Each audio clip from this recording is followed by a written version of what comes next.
కడప జిల్లా కోడూరులో వైసీపీ నుండి టీడీపీలోకి 50 కుటుంబాల చేరికలు జరిగాయి. వీరికి యువనేత రితీష్ కుమార్ రెడ్డి కండువాలు కప్పి పార్టీలోకి ఆహ్వానించారు. అనంతరం రితీష్ రెడ్డి ఎమ్మెల్యే అభ్యర్థి బొజ్జా రోషన్న, ఎంపీ అభ్యర్థి భూపేష్ రెడ్డి ఇంటింటి ప్రచారం నిర్వహించారు. టీడీపీ పార్టీ అధికారంలోకి వచ్చిన 100 రోజుల్లోనే మీ ప్రతి సమస్యను పరిష్కరిస్తామని రితీష్ హామీ ఇచ్చారు.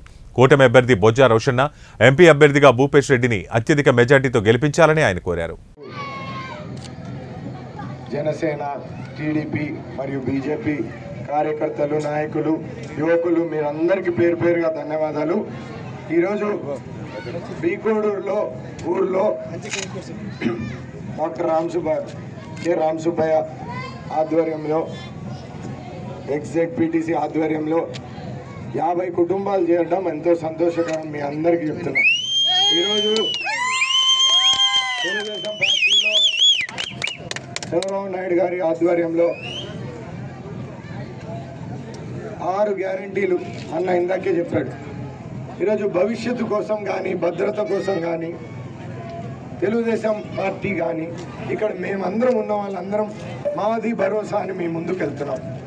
ఆనాడు పాదయాత్రలో దాదాపు 300 పైబడి కిలోమీటర్లు నడిచేటప్పుడు బీకోడూరు కానీ వచ్చిన ప్రాంత ప్రజల్లో ఆ రోజు రైతన్నలు కానీ మరియు ఇక్కడ ప్రజలు పడే కష్ట నష్టాలు, యువకులు పడే కష్ట నష్టాలు ఇవన్నీ తెలుసుకోవడం జరిగింది. మీలో ఉన్న మమేకమై నడిచినప్పుడు నా బాధ్యతగా ఇవన్నీ తెలుసుకోవడం జరిగింది.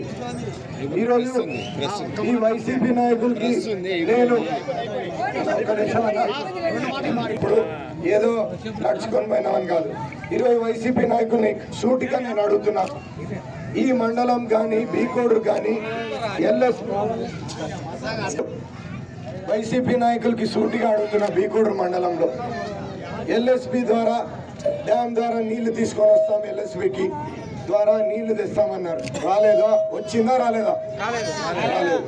ఈరోజు బీకోడూరు అరాటిపల్లిలో ఉన్నప్పుడు ఆ గేట్ రిపేర్ మనం చేసుకోవాలా లేదా?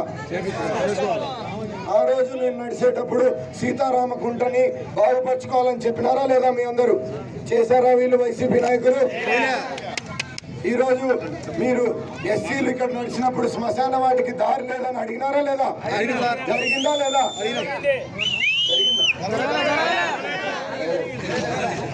ఎస్టీలు ట్రాన్స్ఫార్మర్ అడిగినారు, సింగిల్ ఫేస్ ఉందని అడిగినారు లేదా? ఇక్కడ ఉన్న వాళ్ళందరూ ఎస్టీలు కరెంటు పోల్లు కావాలని అడిగారు.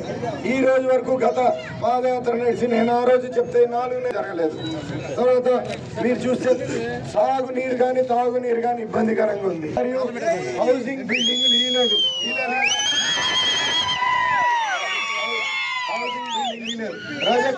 రజకులకి ఇక్కడ ఇళ్ల స్థలాలు లేదు, మోసం చేసినారు. అవునా కాదా?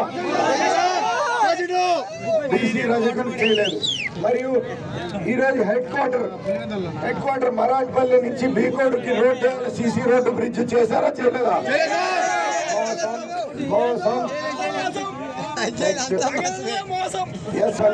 వినండి, మీకోసమే మాట్లాడుతున్నా. 100 ఎకరాలు ఉంటే 42 ఎకరాలు పట్టాలు పంచాలని అడిగినారు లేదా? జరిగిందా? అసైన్మెంట్ కమిటీ లేదు. ఈ రోజు వైసీపీ నాయకులు నమ్ముకుంటే గోవిందా గోవిందా. అందుకే మీ అందరికి చెప్తున్నా, ప్రభుత్వం వచ్చిన ఊరికే చెప్పలే, చిట్టి రాసుకోలే, ఈరోజు ఫోన్లు ఎత్తుక్కొని ఈ ఊరికి వస్తే నా చొక్కా పట్టుకుంటారని ముందే ఆలోచించి పాదయాత్రలో చెప్పింది ఖచ్చితంగా రాసినా లేదా? మీ అందరూ వచ్చి చెప్తే అందుకు 100 రోజుల్లో ప్రభుత్వం వచ్చిన 100 రోజుల్లో పరిష్కరిస్తాను. ఇవన్నీ సదాపూరంగా మీ అందరికీ చెప్తున్నాను. ఇక్కడ రజకులకు కానీ, పేదవాళ్ళకు కానీ భూ కబ్జాలు జరగకుండా